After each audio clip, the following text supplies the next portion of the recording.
வணக்கம். டைலர் சேகர் பேசுகிறேன், தருமபுரி மாவட்டத்திலேருந்து.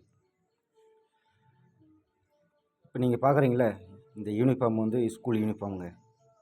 இதில் ஓவர்லாக் தையலும் கிடையாது, பட்டி கேன்வாஸும் கிடையாது, பெல்ட் கேன்வாஸும் கிடையாது. முதல்வர் எல்லாம் வந்து இலவசமாக தான் தராங்க, இல்லைன்னு சொல்லலை. பேக்கு தராங்க, ஸ்கூல் தராங்க, யூனிஃபார்ம் தராங்க, காசும் கொடுக்குறாங்க, எல்லாம் கொடுக்குறாங்க. முதல்வராக வந்து ஒவ்வொரு டிபார்ட்மெண்ட்டையும் வந்து பார்க்க முடியும்.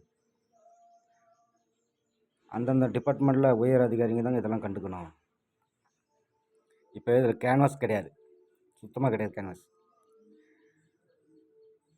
ஆல்ட்ரேஷன் பண்ணுறதுக்கு 60 ரூபா கொடுத்தா தான் ஆல்ட்ரேஷன் பண்ணி கொடுப்பாங்க. இதெல்லாம் 2 வருஷமாக, இந்த யூனிஃபார்ம் 2 வருஷமாக போடுவாங்க பிள்ளைங்க.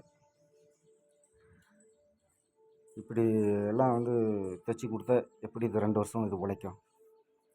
பேசாமல் யூனிஃபார்ம் இலவசமாக கொடுக்குறது பேசாமல் துணி கிழிச்சு கொடுத்துடலாம். காசு கொடுத்துட்டு அவங்களே அந்த டெய்லர் கடைங்களே தைச்சிக்குவாங்க.